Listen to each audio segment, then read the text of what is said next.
Hey, how's it going, guys? Back again with another really quick gun guy review. I thought about doing this one as part of the Model 69-686 shooting review. You saw me wearing this in that video, this shoulder rig. I didn't want to do it because that video had already gotten a little bit long, and I try to keep them at or below 20 minutes. I feel like is pretty decent because personally, I don't like watching videos much longer than that, so try to keep them a little short. But yeah, this holster is a Kingdom's holsters from Etsy. I'm not affiliated with those guys in any way. I don't know them. This is the first holster I've ever bought from them, but this one seems to be really good quality, and it was an excellent price. So I thought I would do a quick review on it in case somebody else might be interested, or maybe somebody else is going to pick one up and they just want to see some details on it. So for myself, I was looking for something for the 4-inch revolvers because I had the 686 and the 69. I wanted it to be able to outdoor carry. So as you know, if you have a longer barrel revolver, you're pretty much limited to a vertical shoulder rig if you're going to do a shoulder holster. The horizontals, you would have too much barrel sticking out behind you, so that's not really feasible. Myself, I opted not to go with the chest rig because I like to wear these the bino chest rigs when I'm hunting or when I'm out. I like the binocular chest rigs. So I went with this one, the vertical shoulder rig. Some of these for the longer barrel revolvers, you'll see they have the open front where you can pull instead of having to do this long vertical draw. You pull straight forward, which works. I didn't really want that for an outdoor type of carry. I didn't want this whole open front. So I found this one. The cool feature about this one, what I want to show you guys, is the way that the drawstroke works. But first, I'm going to do a little up close on the holster itself. Hopefully, you guys can see that. I'm going to go back and review this video. If this doesn't work, then I'm going to have to do it on the tabletop. But it's got a real nice basket weave. I really like the large section of leather that he used for the thumb brake because it covers the actual action of the revolver really well. He's got a pivot hinge here, which is part of the drawstroke that I'm going to show you. So yeah, really nice finished edges, heavy stitching, double stitched on this end. This drawstroke, the cool part about it, you pop the thumb brake, and this entire holster hinges out. It hinges on that pivot, and so your drawstroke almost becomes a horizontal, which I thought was just the coolest crap ever. The thumb brake locks in behind the hammer of the revolver, so that stops it. I mean, you can't pull it forward with the thumb brake on. So yeah, that's the cool part of the drawstroke that I thought that really appealed to me when looking at pictures of this holster. I was trying to figure out, I was looking at it and I was like, how in the world? And then I saw that and I had an idea of what he was going for. I saw it and kind of pictured in my mind what it was going to do, and I got it, and sure enough, I was right. So some negatives about it. This belt connection part, he's got this little strap of leather. It's got 3 holes in it. And originally what it comes with is a piece of leather with a button on it, a snap button. And you would snap the button into each one of these holes for adjustment, depending on your height or whatnot. That thing obviously got lost immediately. The button came unsnapped. It fell out. It's gone. Gun's flopping around. So I've got a little piece of Velcro strap holding it right now. That's a negative to it. The upper end of this, the strap, this upper part is not finished. It's still a really nice quality leather, but it doesn't have finished edges.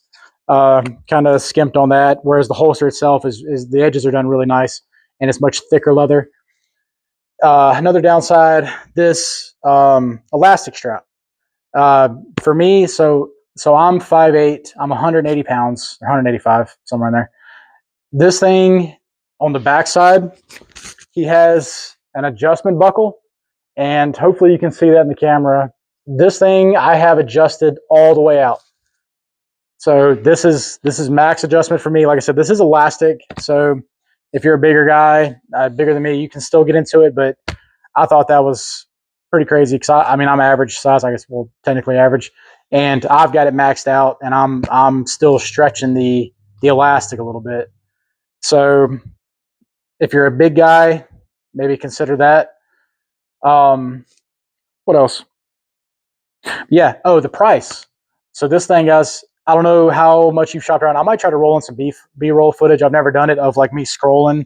So I was looking through all the different holsters, looking on Google, Craft Holsters USA, DeSantis, anything you can think of, any known company that does a shoulder rig like this. They're going to be $150 to $200, sometimes $300, depending. Even the cheaper ones, I think it's Barsany holsters. They're like $80 or $90 with none of the stamp work, none of the tooling, just rough cut leather with no finished edge. Their thumb brake is like a strap with a button on the holster, just a little crappy strap. So much less quality. This thing, guys, on Etsy, the shop was running a 20% off, so you guys can go directly to this holster. The shop was running a sale. This thing was 20% off. I paid $68 for this holster. I think it was like $80 after tax and shipping and everything else. I believe before the discount, his original price on this thing was $80 something, which is great. I thought for the quality, for what you're getting, $80 or $68 in my case is just insane. So let me pull this thing off, try to give you guys a little closer view of it. The Model 69 is clear, by the way, just in case anybody wants to know. I know people get weird about that type of stuff. If I ever forget to say it, if I have a gun on camera, it's clear. So yeah, this thing, hopefully this shows up on camera. There's the guy's maker mark. It's the big uppercase K Kingdom holsters. This is a model K063 by the stamp. But yeah, I mean, as you can see, he's got some heavy stitching. He's got some good stitching where that elastic connects. Nice heavy slot cut that elastic loops through. That's not going anywhere unless you rip this entire piece of leather. I don't know what in the world you'd be doing to do that. And yeah, nice basket weave design. I like the flat black hardware. Seems to be a nice quality snap button. He's got this. He's got this this rod piece. So this is a stiffener for the thumb brake. So this entire section is stiff. It just pops right off. And then this hinge. This hinge also is a threaded. There's an Allen key in this screw. I haven't tried to do it on this one, but I think you could probably adjust the tension on that if you wanted to pull that out, put a dab of blue Loctite on it, and then just run it in, tighten it up until you get it to where you want it, and there it would be. You know, leave it overnight and let that Loctite set up, and you're good to go. But this one works fine the way it is for my purposes. So yeah, like I said, just a quick one today, guys. I'm not sure if any of y'all would be interested in this, but I will link it in the description, and I thought it was a great value for what it is, so I'm happy with it. Also, while I've got you here on your phones, sitting on the toilet or whatever you're doing, as Brandon Herrera would say, I wanted to show you guys a sneak peek of what I'm planning on the next gun review being. A table back over here under the light. All right. So what I'm planning on doing my next gun guy review on is going to be this thing. This is my Ruger M77 Hawkeye in 375 Ruger. I got the Vortex Viper PST 1-6 on it.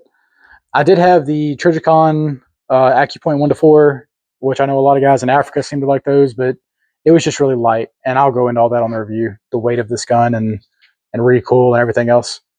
But yeah, just wanted to give you a quick sneak peek on that. And anyway, I appreciate it, guys. I'll see you in the next one.